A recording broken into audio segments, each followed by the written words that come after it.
When Marvel acquired the rights to the Predator and Alien franchise, they brought us a few stories that changed the way we think about these species. This gives them a chance to expand on the mythology and lore of the Yautja. For this video, we're going to look at the story of Predator, the Preserve. It was released in early 2023 and across 5 issues. The story opens up with a group of humans walking through a jungle. They seem to be running away from something, but they aren't sure what it is. One of them just says, "Damned if I know." Looked like the jungle came alive and gutted another soldier right in front of me. They should be quiet, but instead, they all try to run at the same time, as one of the men yells out, "Go, go, go!" And instantly, something invisible rushes the group. A fierce predator emerges from the shimmer of its camouflage, leaping towards one man and slicing his chest with its wrist blades. There's nothing they can do for him, so they run off. During their attempts of escape, one man twists his ankle during a fall. He calls out for help to a nearby member, but he is left behind to fend for himself. And shortly after, a predator tracks him down. He looks up towards the hunter, his eyes filled with fear, knowing his end is mere seconds away. The predator raises the spear weapon and plunges it into the man's chest. The warrior then screams in victory. Another prey that was taken down by his hands.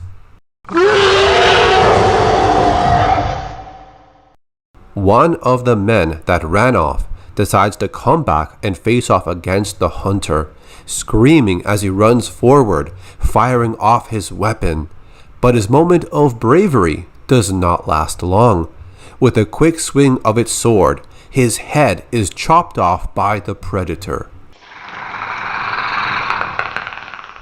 As the others continue running off, they stop for a moment and decide on what to do. There's tension between them as they cannot decide what is the best option for the group. Should they continue running or hold their ground and fight together? Before they can decide, one of the men spots a predator up on the trees. It's here. It found them. With a quick jump from above to the ground, this hunter lunges towards one man below, and with its incredible strength, all it took was a single swipe, and that human was cut in half at the waist. One female lady nearby keeps shooting in the direction of the hunter, while she calls out, "They're everywhere!" implying there are more hunters they should watch out for. 2 survivors are then confronted by an unknown man. He brings them back to a cave where others are hiding. They all explain the last thing they remember, but the conclusion is the same. Every one of them suddenly woke up with a flash of light as they fell through the sky towards this land, and with a parachute strapped on their backs. It's the same idea from the Predators movie in 2010, which was also adapted to some other comic book stories, where these Yautja groups would capture humans that were seen as worthy prey, then transport them back to the game-preserved planet to hunt them down. As everyone explains their current line of expertise, none of them can figure out what year it currently is. It's a big guess from 1987 all the way up to around 2055.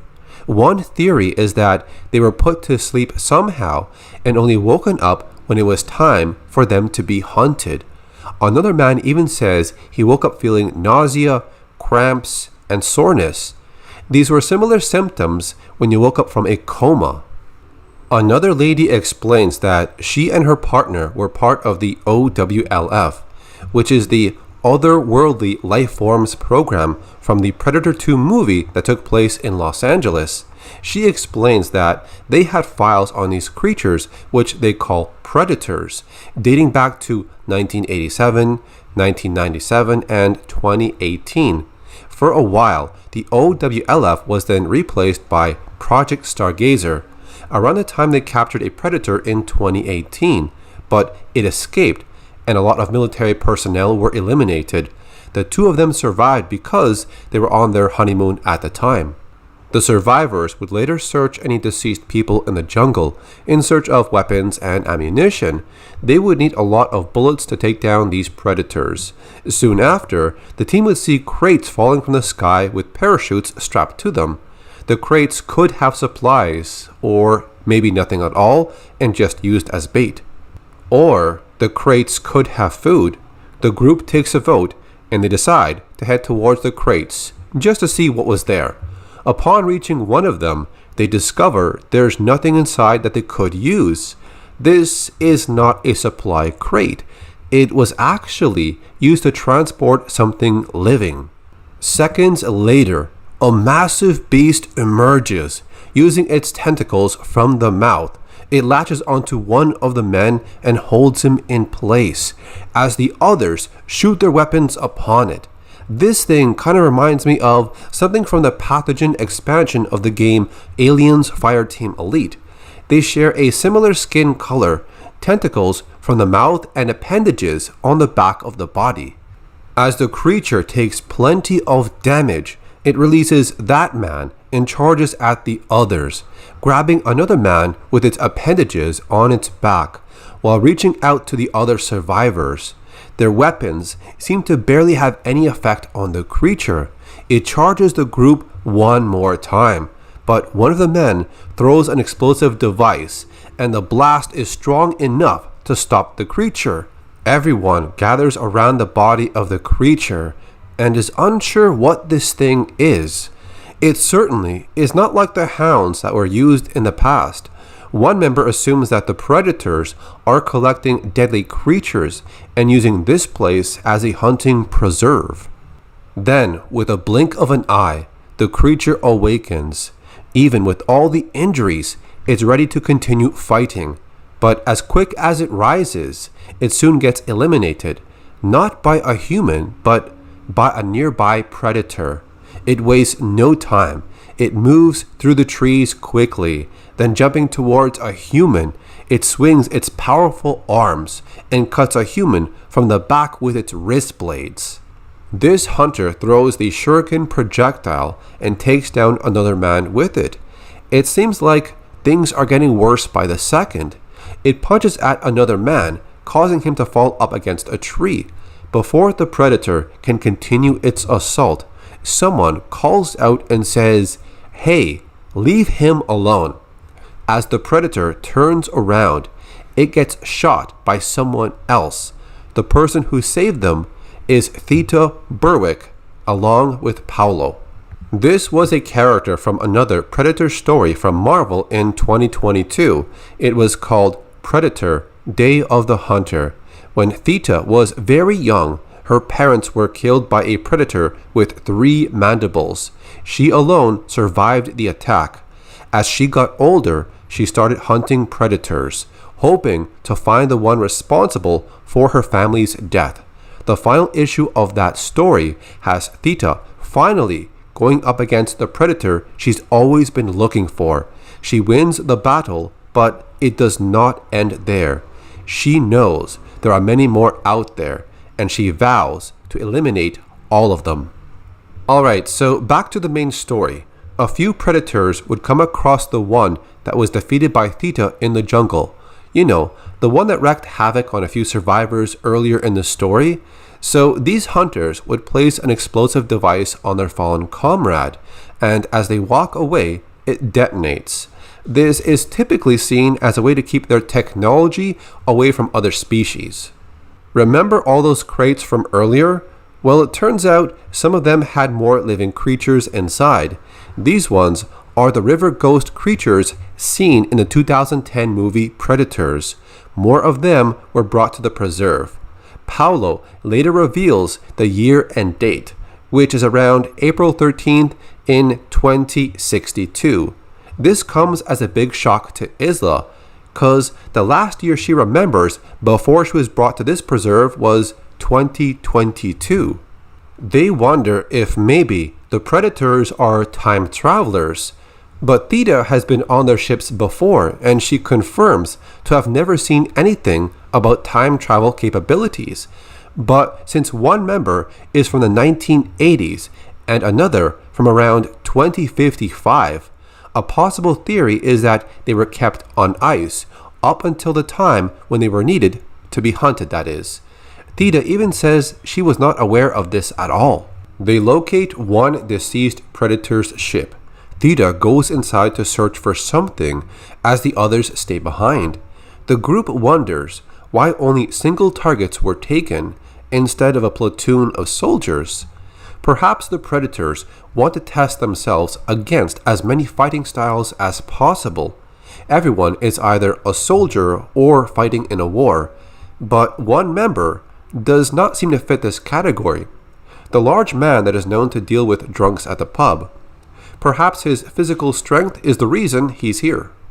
Theta would return and start leading the team back to the Sandpiper ship. They reach it, but things go bad very quickly. Out of nowhere, a blast of energy tears through the body of one man. It's an ambush. One member is so scared that he runs onto the ship right away. Theta hands over some items taken from the ship she found earlier. Paolo holds onto it and tells everyone to get on board. Meanwhile, Theta engages the enemy head on. That one person who ran onto the ship earlier is now planning to steal the ship. Because the security software is so outdated, it's very easy to get stolen, and that's what happens. The ship starts up and begins to move away from everyone on the ground. This event causes Theta to get distracted, which gives the Predator a chance to attack her, and with a quick swing of its weapon, it cuts off the arm of Theta. She then falls to her knees in pain. She even calls out to the Predator by saying, "Do it. Just end it, you bastard." With the rescue ship taking off without them, and Theta needing help, it seems like things couldn't get any more worse. But they do. A pack of river ghost creatures emerges and charges forward. You might think the odds were against the humans, but things don't go as they thought. These creatures target the Predator instead, which gives the humans a bit of time to escape. Meanwhile, the Sandpiper ship that was stolen by Kiyoshi has coordinates changed to Earth. The estimated travel time is around 252 days. Before he can initiate the new route for the ship, Aja shows up behind him, gun pointed at his head, and warning him not to lay his fingers on the keyboard.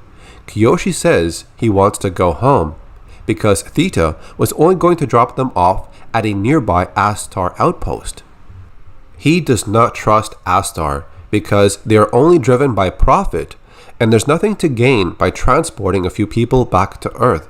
But if they knew all the survivors were put in stasis for half a century, then they might run experiments on them. That's something Kiyoshi does not want to be part of. With Theta being seriously injured, the group has very few options. But just then, the Sandpiper ship returns, and Aja tells them to get on board. The story goes back to that lone Predator fighting against those river ghost creatures. This Predator seems to have met his match. It appears tired and is outnumbered, but is then saved by another Predator. While the maskless Predator was not actually defeated in battle, it still activates the self-destruct device, something they normally do when they lose in combat or have no escape. Back on the Sandpiper ship, Kiyoshi has been locked up for his actions of stealing the ship and trying to leave everyone behind. At least he's safe for now, because Aja was calling to have him left behind, but the other survivors did not agree with her. Meanwhile, Theta is undergoing a special procedure. After it's done, all they can do is wait and hope her body will accept the new arm she was given. On another section of the ship, Isla and Lucas are exploring the technology Theta acquired on her battles with other Predators. The amount she had here was so much than what the OWLF ever had during its time of operation. Isla had previously seen Paolo plug a device into the computer system. She was able to discover what some of that data was. Theta had kept logs of the locations on all her encounters with predators. Theta even made predictions of where these hunters might go next, and the next stop they might go to is Earth. But Isla is unsure if this data is from past events, because a lot of data has only been partially transcribed. Ever since Theta saved Paolo from another predator, he stuck by her side on all her missions. They followed their hunting routes, but had no idea other humans would be on this preserve when they came here. Her goal was to find their homeworld so she could wipe them all out, instead of hunting them down one by one. In 20 years of hunting them, Theta has taken down 31 predators, but it's not enough for her. She wants to eliminate all of them. Lucas and Isla then decide to take matters into their own hands. They sneak up on Aja and knock her out. They release Kiyoshi from his cell. They need him to fly the ship back to Earth. They plan on taking the ship for their own reasons, but little do they know, one predator from the preserve is following them. His ship is en route to intercept the Sandpiper ship.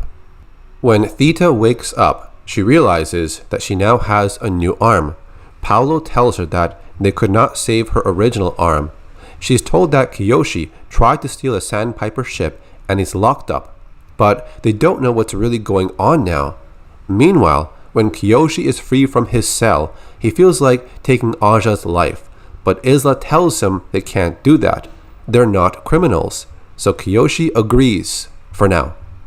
Theta then wants to see the data from the black box she collected on that predator ship earlier, but is surprised that it's already turned on. She requests to see any footage of who's been in the control center since they left. Before she's given that information, she loses contact with Sandy. We can see that Isla and Kiyoshi are expecting Paolo to check on the system. He might come with someone just in case.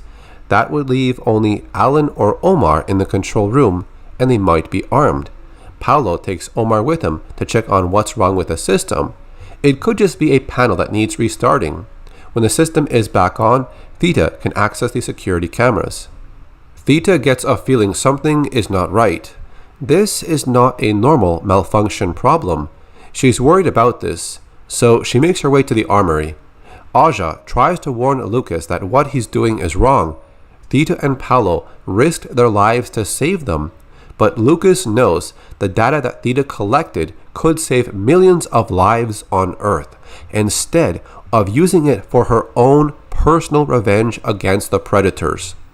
Just then, Aja yells out to Lucas, "There's something behind you." The masked predator from earlier had tracked them down and snuck onto their ship. Lucas gets eliminated by a bladed weapon impaling him from behind. The predator leaves a bloody handprint on the glass window where Aja looks out of. Then she kneels down in her cell and starts to panic. Paolo mentions to Omar that this ship is pretty old and there's always something that needs to be fixed. So this situation seems like a normal occurrence to Paolo. Upon reaching the panel that needs repairs, they discover that it's not a malfunction. Someone ripped it out on purpose. When Kiyoshi and Isla reach the control room, they access the security cameras to find Lucas is now deceased. They also see that a predator is on board. Now that they have control of the ship, Kiyoshi will close off all access points to the control room. They should be safe inside. Meanwhile, Theta starts to put on her hunting gear, preparing for the worst. The armor she has is powered by an exoskeleton built inside. She's more mobile with it, and she can grab anything. Alan used to work for a crime firm in Leeds. He's not a soldier, but he sure can fight. As Paolo tries to contact Theta, he can't reach her. Their comms are cut off, and little do they know, a predator is watching them very closely. This predator targets Omar by slicing his back with its wrist blades. Omar suffers a huge wound, screaming in pain. Paolo tries to shoot the hunter, but it just retaliates by cutting off the hand of Omar. Then, Omar's life comes to an end as the Predator rams its wrist blades through Omar's back and out his chest. Paolo is unable to do anything. Omar is gone, so Paolo is filled with fear and runs off. Theta and Alan can hear gunshots in the distance. They move along, but carefully. Alan says it's been close to 80 years since he was taken from Earth, and there's probably nobody left to go back to, so he offers to help Theta with the combat skills he acquired long ago. Back in the control room, Isla and Kiyoshi saw what happened to Lucas and Omar.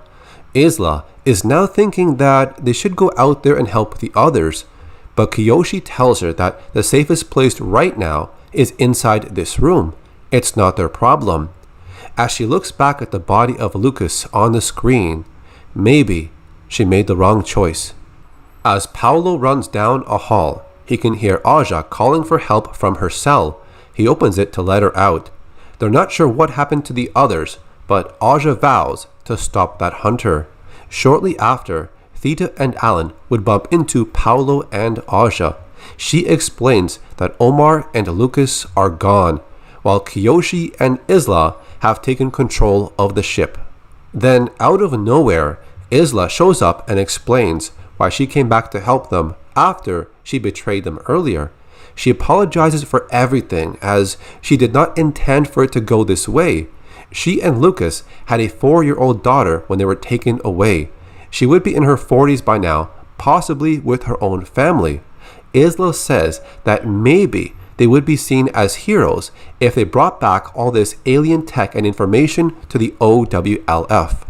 And perhaps her daughter would understand why they were gone for so long, but things did not go as planned. When she turned on that black box, it gave away her position to the Predator.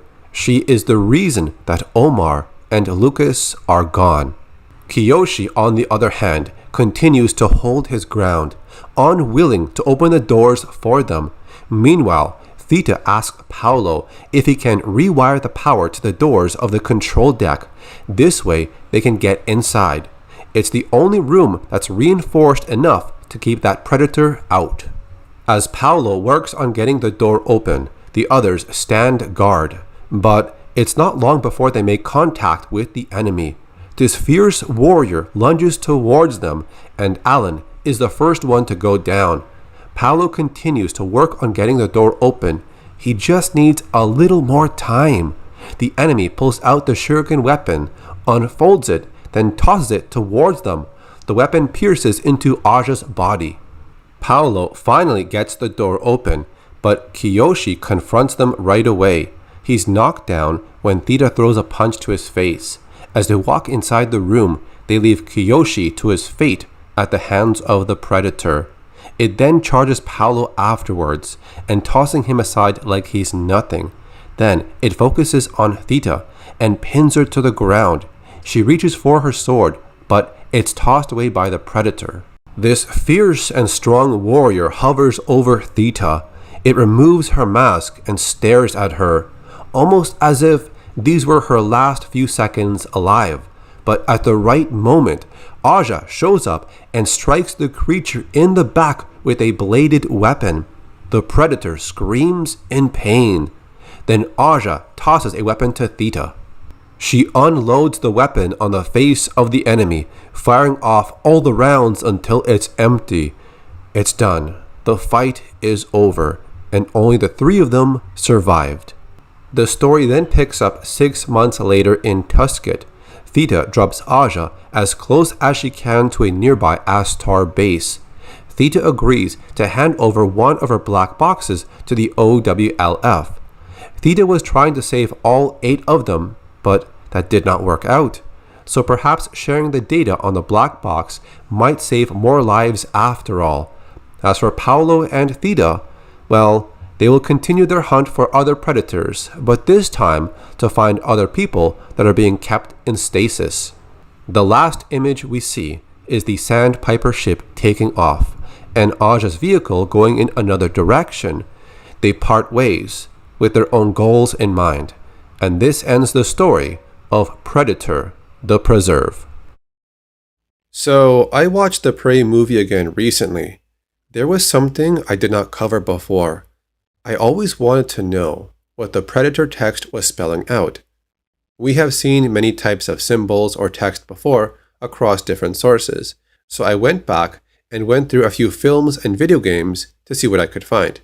And after going through many scenes, I was able to translate many text or symbols that appeared during heat vision. So this is what I found. During the scene with the rabbit, it's being stalked by another predator. The text at the top part is for the wolf or coyote. I don't know.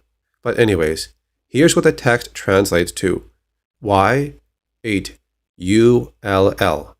Those are lowercase l's, not uppercase i's. What does this mean? Well, honestly, I don't know. At first I thought it could have been the initials to someone in the credits, but there was around 5 people with the letters ULL in their names, so I don't know. And the word scan for the rabbit is PR3Y, which looks like prey. Now you might be wondering, are you sure these are correct? Well, I think so, because for a long time I could not match every symbol with Predator font. And here's the reason why. I was trying to figure out what capital letters would fit, but so many of them did not match. And then I realized that many symbols in the movie use lowercase letters and numbers. So once I figured that out, I was able to decode a lot more. This might not be 100% accurate, but I think it's pretty close.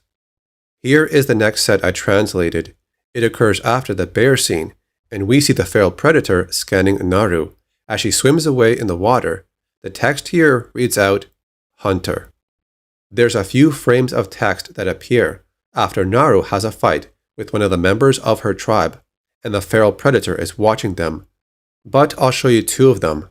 In the second image, the number 3 on the top was reversed. I'm not sure why.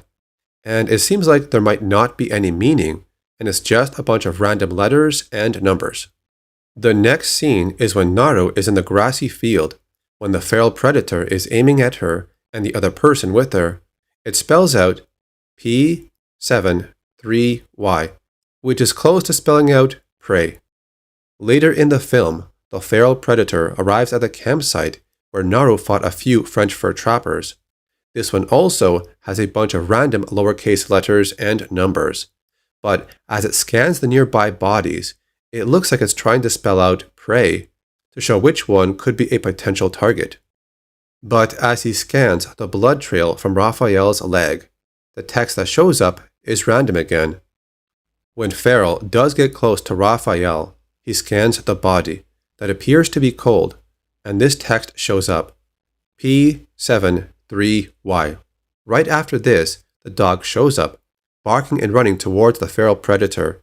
The dog gets scanned in heat vision, and this text shows up, S505L. So after a few pictures, you can see there's not much mystery to the text. These random letters and numbers appear very often, only one time fully spelling out the word hunter, and a few times almost spelling out prey. But there's more, so let's keep going.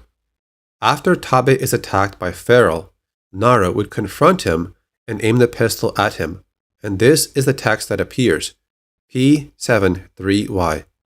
There's a short scene when Farrell pushes buttons on his wrist gauntlet. Here's what I found. The first one might have a second bar at the bottom, but it looks very similar to an uppercase F. The one with the uppercase K, I wasn't so sure about this one because of the angle of the horizontal bar, but that was my best guess. And the last one, well, I don't know. When Naru captures Big Beard, Farrell tracks them both down, but he doesn't see Naru because she ate the flower that lowers her body temperature. This time, we see the word hunted. As Farrell approaches Big Beard, he continues to scan his body in heat vision, and this text appears, P73Y, SK8L5. And I think that was the last time we got to see Predator text in a movie, So let's move on to something else. I also went back to look at the Predator 2018 film to see if any of the text had a different message. Even though we got English translations, I still went to check. All the translations seem correct, but they used capital letters instead of lowercase letters. But I did find something else. During the scene when Rory looks into the Predator helmet, on the bottom left, we have a capital I and capital R. There's 3 symbols that appear up top. I only found the first and third letter. The middle one, I can't seem to find a match for it. During the same scene, we see more symbols right before a planet is shown. On the left side, I was able to match most of the symbols except 2 of them. It might just be random letters. On the right side of the planet, I'm not so sure about these ones. The letter H seems to be flipped horizontally, so it's backwards. The rest are too blurry to read. A few more single letters appear in the same scene with Rory. The letter H looks to be flipped backwards again. In this one here, I found a letter Z. The one beside it, I couldn't find a match. And on the right side, we might have a letter V that is backwards, followed by the letters B, A, and D. After this, we see the Predator getting upgraded. There's a few symbols here, but I'm not so sure about this translation. During the scene when the upgrade Predator is inside the spaceship, he would use the translator to relay a message to humans. It starts counting down. Some other symbols don't seem to have any matches to the Predator font. Not in uppercase or lowercase letters or numbers, so I don't know. I'm just showing this frame here because this one gave me a few matches. And then I checked out Predators from 2010, and I think the only time Predator text was used was near the last scene. The Super Predator was scanning the area, and he comes across the body of Edwin. I was able to figure out a few symbols, but not all of them. Perhaps these are just random letters with no real meaning. Then going into Aliens vs. Predator from 2004. Right before the Predator ship fires the laser to create a path to the pyramid, we see it mapping out the angle for the laser. Many symbols here would change, so I just picked one frame to see what I could find. And there it is. Just a bunch of random letters, most of them are uppercase though. There's a few people in the credits with JON in their name, so I'm not sure if it's connected to anyone. There's also the symbols that appear on Scar's wrist gauntlet. When he arms the bomb from inside the pyramid, I was only able to translate 2 symbols. During the ending, we see the body of Scar within the ship. There's a bunch of symbols on here, but these ones are completely different, so there's no matches. And perhaps it's just random symbols they made for this scene. There's a few frames of different text that occur after the ending. It's just a bunch of random letters. But I did notice one section in Predator text is upside down. In Aliens vs. Predator Requiem, it continues off where the last movie finished, where Scar's body gives birth to the Pred-Alien hybrid. His body was placed in a special area to honor a warrior that went through the rite of passage and even defeated a queen alien. They changed the set pieces and removed the symbols, but overall, it was the same idea. This movie has some very unique symbols or text that are different in design, which also appear as icons on the Blu-ray menu. The gauntlet of the feral predator from Prey also has unique symbols on them. The glyphs on the helmet of Wolf Predator do have a meaning. Not for glory, not for honor, not for the hunt, but to clean up the mess. I read that it came from the DVD features with the director's commentary. I also looked at the video game Aliens vs. Predator from 2010 to see what the text might say in this game. On the wrist gauntlet, it plays different animations. I chose 2 different patterns just to see if there's any hidden words, but it seems that most symbols had no match. There's also different symbols of different styles that appear in the game, but I got no matches with the Predator font because, of course, it's different. So all of this could be a new format made just for the game. This achievement icon appears after you defeat the Pred-Alien. The text is very small and blurry, but I tried my best to translate it. During the ending of the Predator campaign, he maps out a course to what might be the Xenomorph homeworld. which also contains those different symbols we saw earlier. There's also these two sets of symbols down below. Here's what I found. It might just be another case of random letters, and I'm not sure about the other symbols on the side. In the video game Aliens vs Predator 2, the symbols on the wrist gauntlet are on a weird angle. If you read them left to right, they might appear unusual, but if you turn the picture 90 degrees clockwise, you can get the proper angle to read them. But only one of them seemed to match any letter in the Predator font. There are a few more icons during this animation, but I only took one frame. I did check the scene in Predator 2 when the city hunter activates the bomb on his wrist gauntlet. A few different symbols appear between different animations, but none of them gave me any matches except for one, kind of. So I'm not so sure about this one. And finally, we have the icons that appear on the wrist gauntlet for the Jungle Hunter. But I only got one possible match, which might not be accurate, based on the angle that is. So I covered two stories of Theta Berwick, which is a character brought into the Predator comics by Marvel, and we have another one to go through. It was released in February of 2024, with the title, Predator: The Last Hunt. The story begins on a planet called Mabu in the year 2066. A ship lands on the ground, and a mighty predator emerges. His wrist blades are ready for battle, and the prey it chooses are the local creatures on this planet.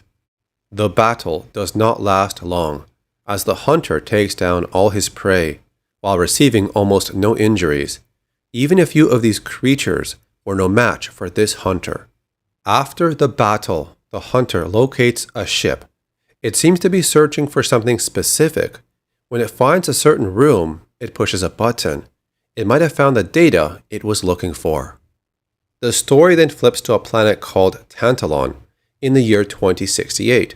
We see that Theta and Paolo are wearing Predator armor and have collected a small object.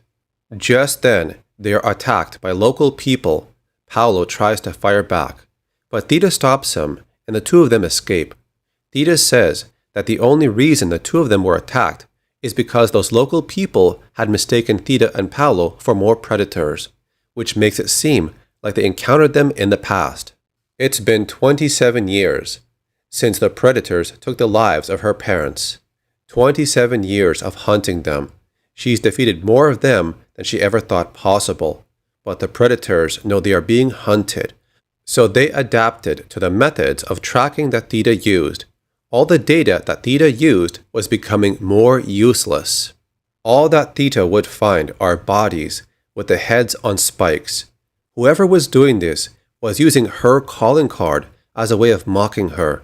She fears that they won't be able to find them to stop the carnage that is left behind by the predators.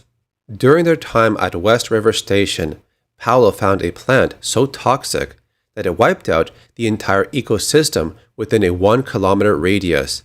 He used the plant to create some type of serum. Whoever gets this into their body is going to feel the most excruciating pain they've ever felt in their life.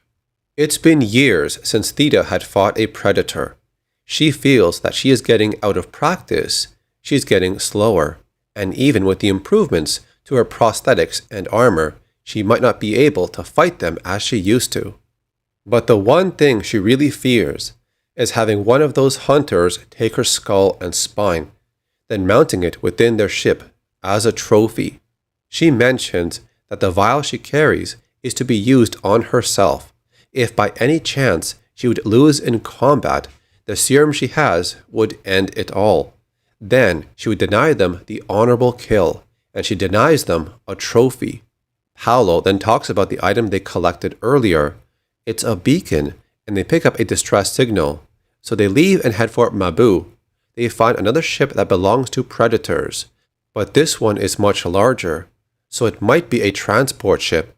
But who sent the signal, and where are they now?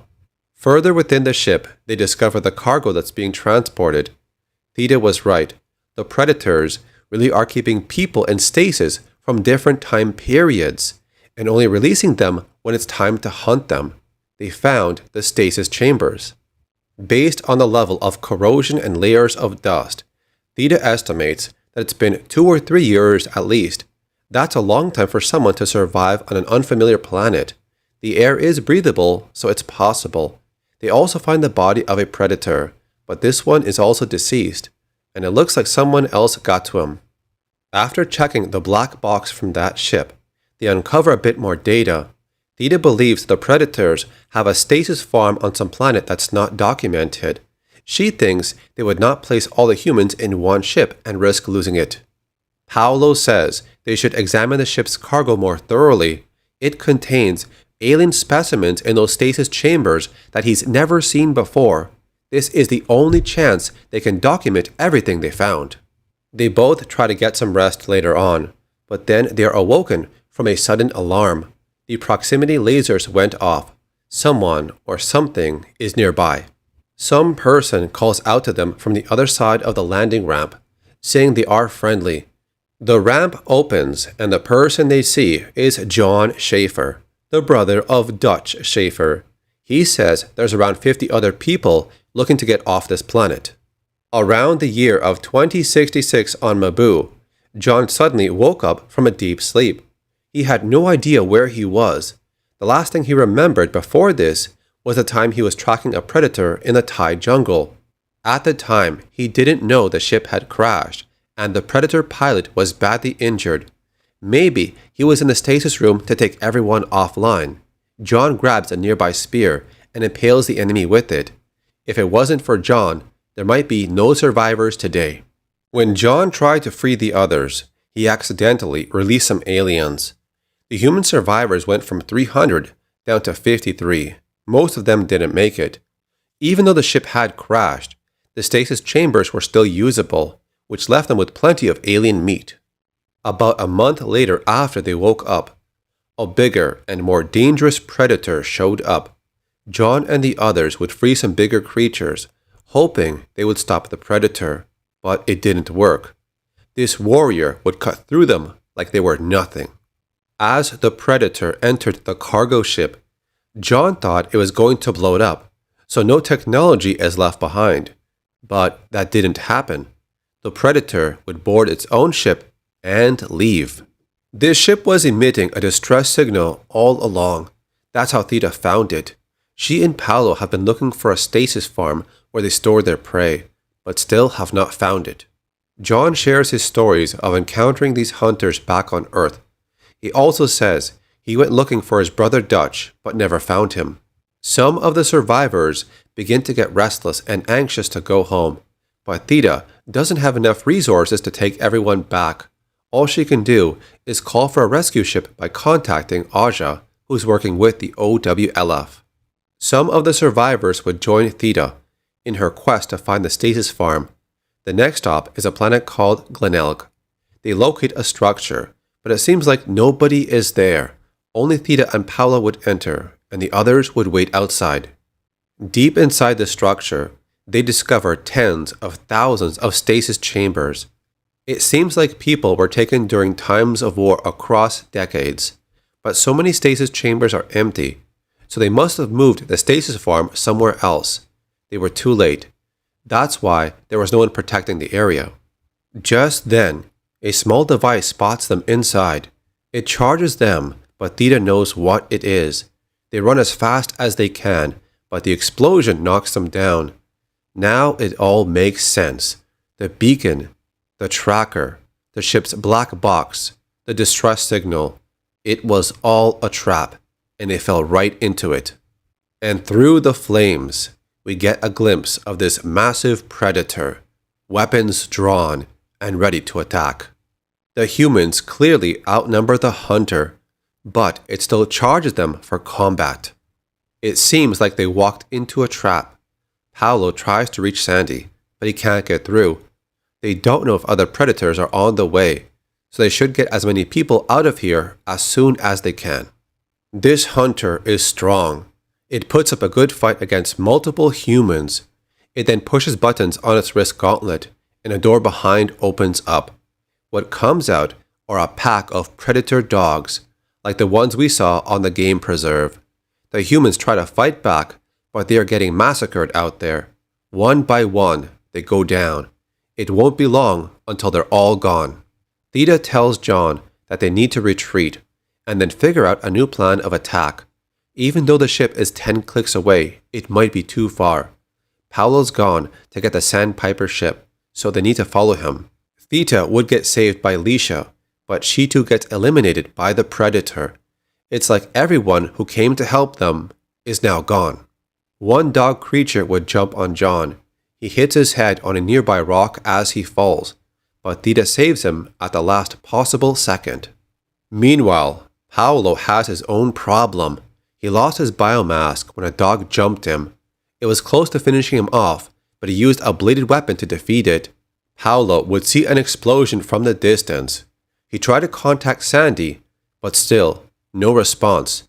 He runs towards the fire and smoke, only to find that Sandy is burning away. Things have gotten worse.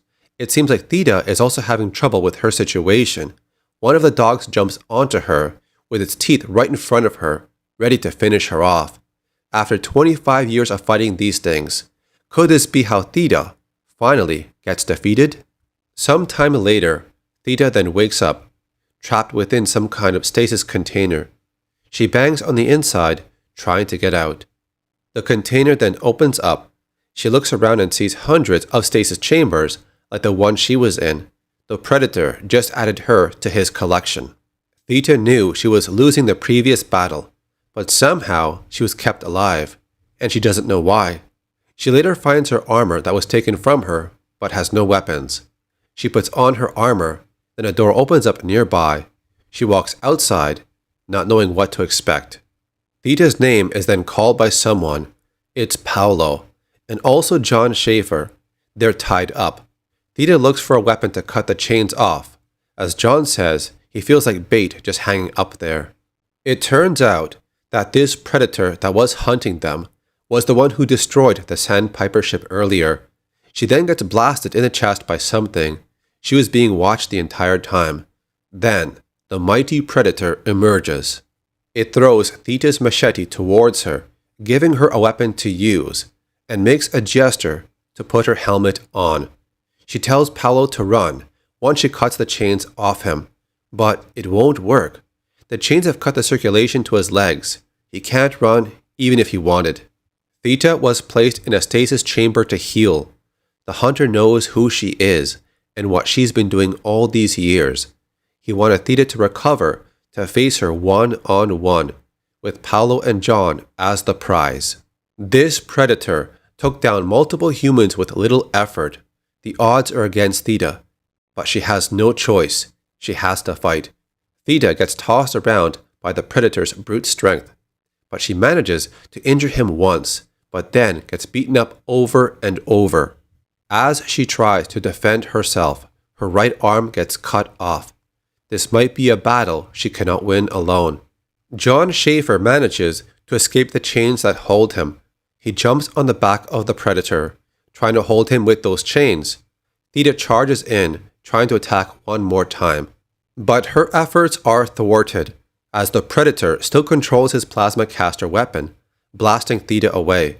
He also grabs John Schaefer and throws him in another direction. Things are looking pretty bad. With her arm cut off, she's very tired. She's starting to fade away.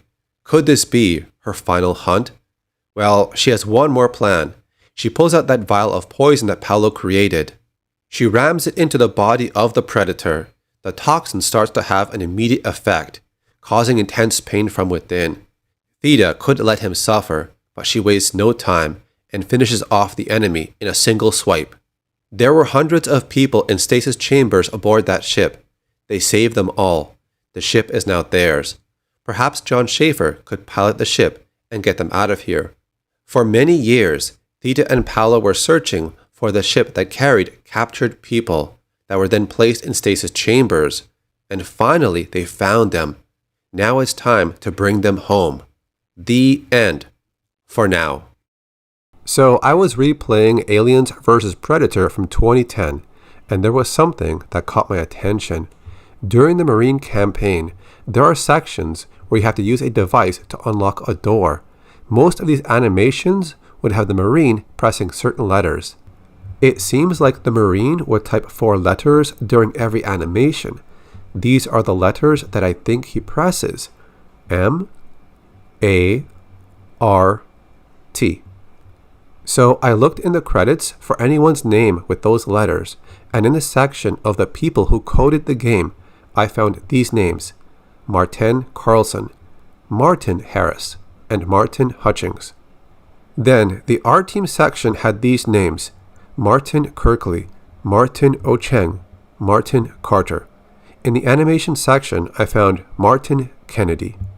At first, I thought maybe this could be a small Easter egg with the initials of someone who worked on the game, and then I looked at the key inputs from when you turn on the sentry guns, and I found something else. During the animation of activating the sentry guns, the Marine does type in M-A-R-T, but after that, he quickly pushes a few more keys. It happens really fast that you need to slow it down and watch every finger as it presses the keys. It looks like he types in M-A-R-T and then A-R-L-C. I think I saw him press the comic key as well. That might be intentional, or maybe the animation was not complete. I'll explain why in a bit. After watching it many times, I think the final combination might be M-A-R-T and then A-R-O-C-L-Z, or maybe A-R-O-C-Z-L. The last 2 key inputs happen almost at the same time. If the animation was adjusted so it did not press the comma key and instead pressed the letter N, it would be a closer connection to my theory. I think I found only one person in the credits of this game's development who has those letters in their last name. It has to be Martin Carlson. And seeing as how he was a coder for the game, it's possible these key inputs would be spelling out his name. I did find a small bit of information about this person on mobygames.com. It says that Martin did work on this game as a junior programmer from August 2009 until March 2010. However, because of financial issues at the end of his contract, he could not get a full-time job and had to go. It's the only article I found about this person, so I'm not sure how valid this is. Martin Carlson was also mentioned in the credits of another game made by Rebellion. The game was called Never Dead, released in 2012 for the PlayStation 3 console. He's mentioned under the credits for the list of people Rebellion wanted to thank. I think this could have been a way to appreciate his time on AVP 2010, even though it was a short time and he could not stay with them longer. So as a final thank you, they mentioned him in another game. At least, that's my theory on it. I do think it's a small Easter egg, even though I found it 14 years later. I mean, if you look at the letters that are pressed, it really does seem to match his name. Or maybe it's just a coincidence and I'm looking too deep into this. What do you think? The Predator movie from 2018 was directed by Shane Black, who also starred in the original 1987 movie alongside Arnold Schwarzenegger. This movie was trying to alter the motives of certain predators by changing the reason why they hunt and take trophies from specific prey.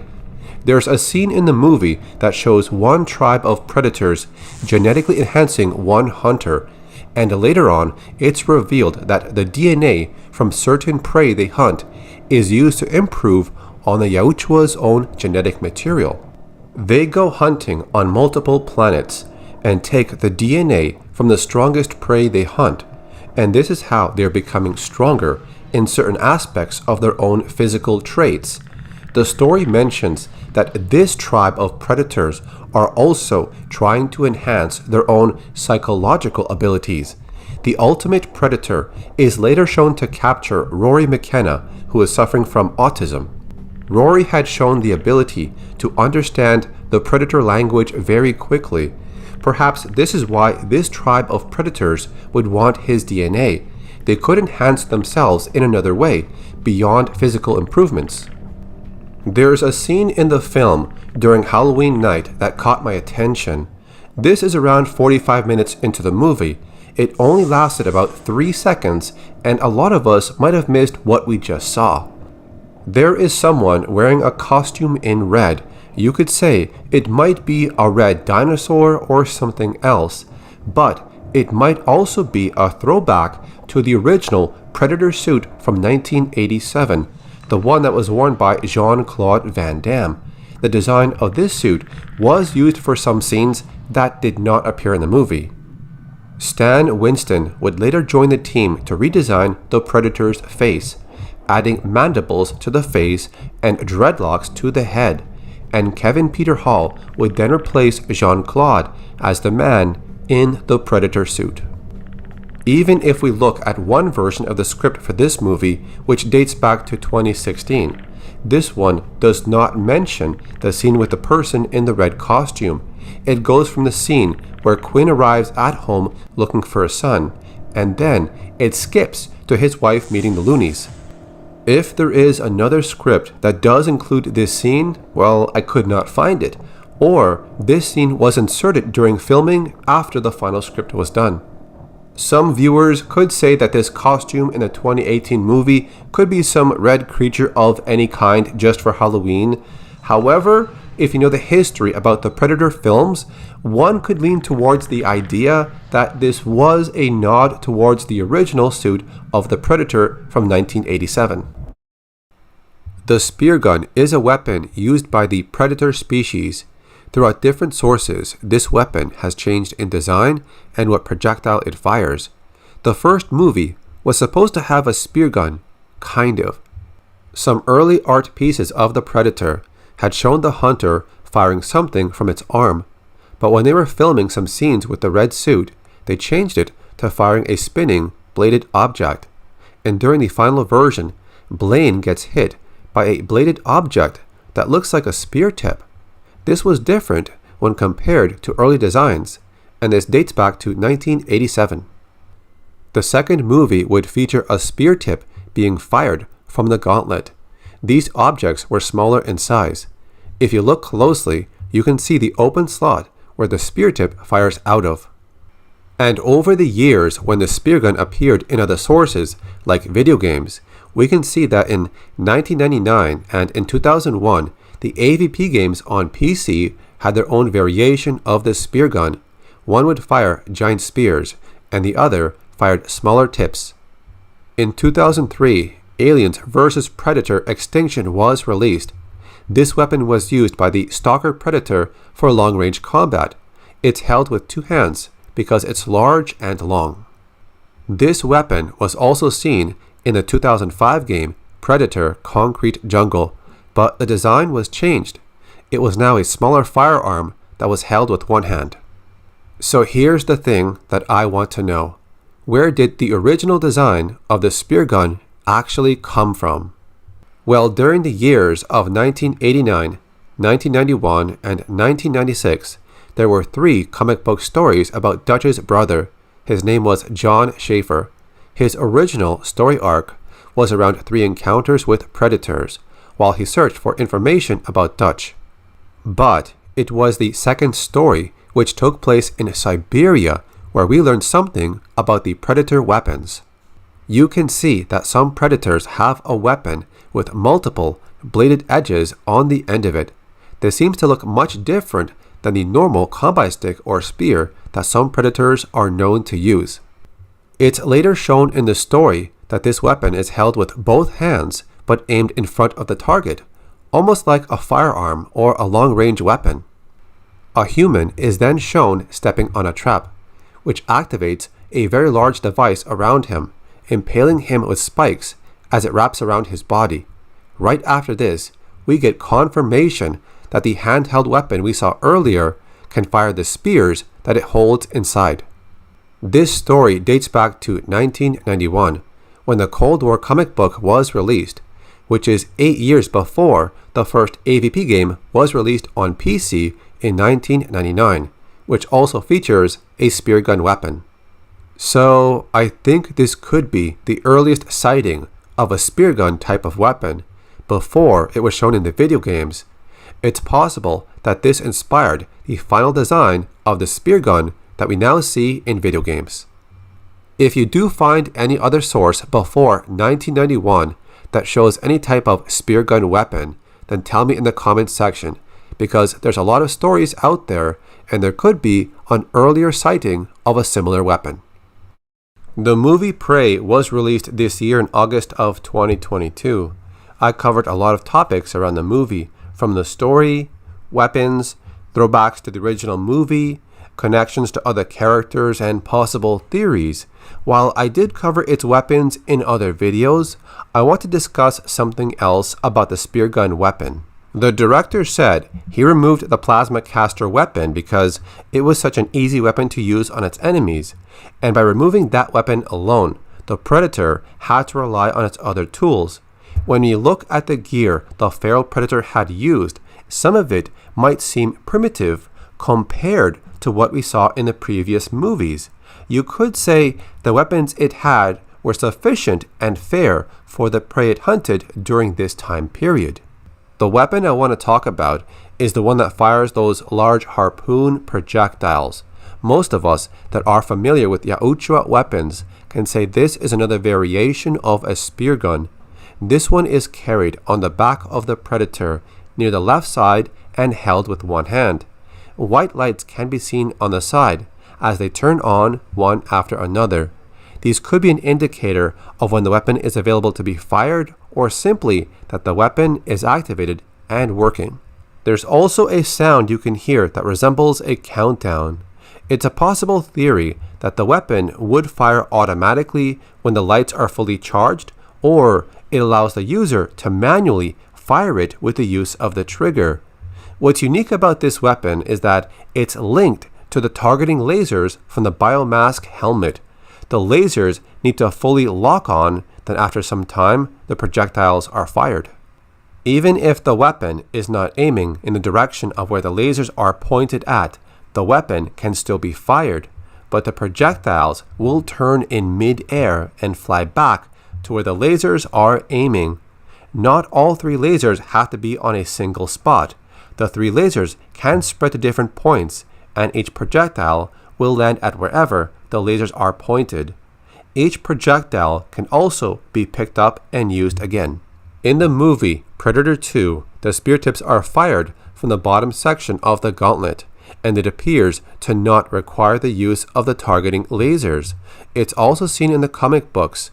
What looks like an adjustable combi stick weapon can fire long, pointy projectiles, and in other stories, you can see the projectile has double blades, so the projectile and where it's shot from will change over different stories. If you played the video games, you'll notice the speargun has been modified in each game. In classic Aliens vs. Predator from 1999, the speargun has a lot of rounds, and the projectile dismembers any limbs from the body. The projectiles it fires are extremely large and powerful, but cannot be retrieved or inserted back into the speargun. When you look at the speargun in the 2001 video game Aliens vs. Predator 2, or as we call it, AVP 2, the speargun carries a lot of ammunition, but the projectiles are smaller and not as strong. However, the projectiles that land on a target or surface can be picked up and used again. And in the 2005 video game Predator Concrete Jungle, the weapon itself has a new design, but it still carries plenty of ammunition. The projectiles are strong enough on certain enemies, but headshots are always the most damaging part of the body.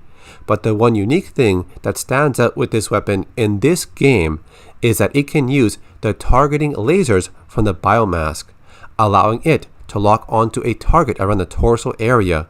This makes the projectiles more accurate and easier to use. This can be used in quick battles or in long-range situations.